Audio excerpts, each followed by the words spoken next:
विश्ववंदनीय छत्रपती शिवाजी महाराज, स्वराज्यवीर, स्वातंत्र्यवीर, धर्मवीर छत्रपती संभाजी महाराज,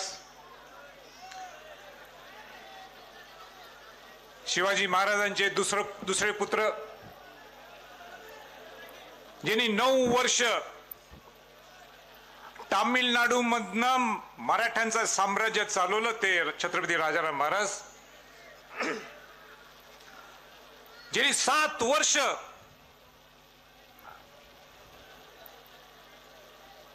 औरंगजेबशी लढा दिला आणि औरंगजेब हा मराठ्यांच्या मातीतच त्याला जिथं गाडलं गेलं, त्या छत्रपती ताराबाई महाराणी साहेब,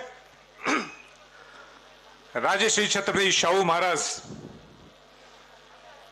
यांना वंदन करून, यांना अभिवादन करून आज शिवाजी महाराजांच्या शिवराज्याभिषेक सोहळ्यासाठी इथं आवर्जून इथं उपस्थित आमदारगण, जिल्हाधिकारी, प्रतिष्ठित सर्व नागरिक, सन्मान्य विचार मंच आणि सगळ्यात जास्त ज्यांचं नाव आपण घेणं गरजेचं आहे, आमच्या सर्वांच्या पेक्षाही ते इथं उपस्थित सर्व शिवभक्त बंधू भगिनींनो,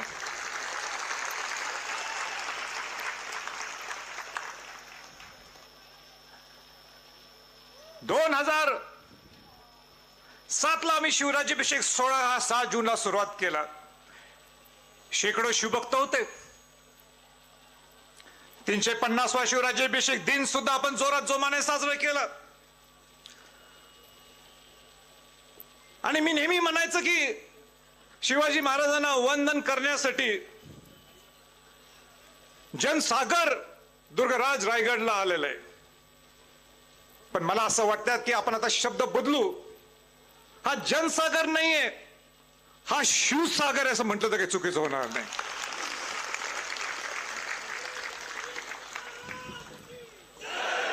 इथं राहण्याची सोय नाही, आम्ही ते करू शकत नाही. दुर्गराज रायगडवर जेवणाची सोय सुद्धा मोजकी आहे. तरी शिवभक्त दुर्गराज रायगडला आपण जाणं क्रमप्राप्त समजतो म्हणून 3-4 तारखेपासून इथं मुक्कामी आहेत. मला आजही पटत नाही, रात्री 11 वाजता इथनं निघताना कुठे कसे शिवभक्त झोपले होते, कसे सकाळी शौचालयाला जात असतील, हा फार मोठा प्रश्नचिन्ह आहे. आणि हीच खरी शिवभक्ती आहे. कोणासाठी एवढं 300 वर्षानंतर कोण जाईल का असं करायला? या शिवभक्तांची ही ताकद आहे.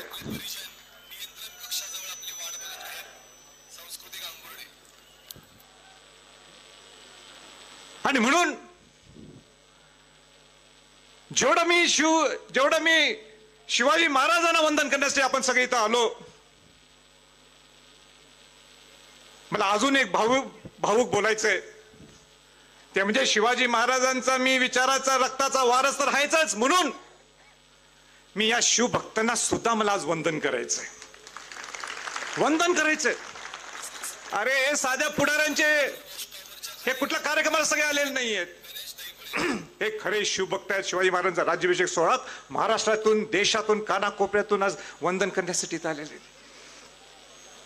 शिवाजी महाराजांचा राज्याभिषेक सोहळा झाला ज्या ठिकाणी शिवाजी महाराज इथं आज आपल्याला या मेघडंबरी पुतळा पाहायला मिळतो, त्याच ठिकाणी शिवाजी महाराज छत्रपती झाले.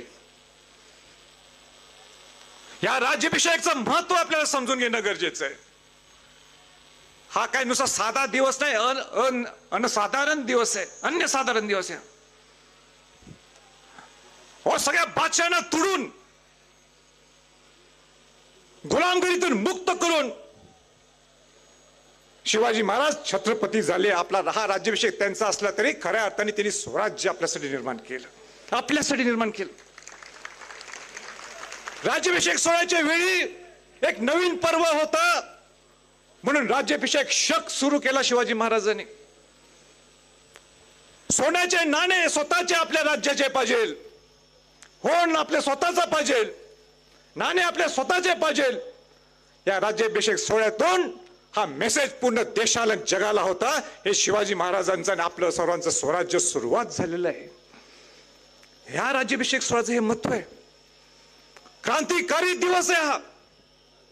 आपण विचार सुद्धा करू शकत नाही की शिवाजी महाराजांचा दूरदृष्टिकोन काय होता. दुर्गराज रायगड किल्ल्यावर येत असताना आम्ही आज गाडीतनं बघितलं की काय तो किल्ला दिसतो आणि काय शिवाजी महाराजांनी त्यांनी दूरदृष्टिकोन ठेवून केला असेल, हीच माझी राजधानी होणार म्हणून तो नुसता रायगड किल्ला नाही, मी माझ्या जीवनात रायगड म्हणत मी काय म्हणतो, दुर्गराज रायगड, सगळा दुर्गांचा हा राजा आहे. 1947 ला भारताला स्वातंत्र्य मिळालं. आपल्याला 150 वर्ष या ब्रिटिशांची राजवट आपल्यावर होती. आपण तो स्वातंत्र्य दिन भारताचा आपण आनंदाने साजरा करायला पाहिजे.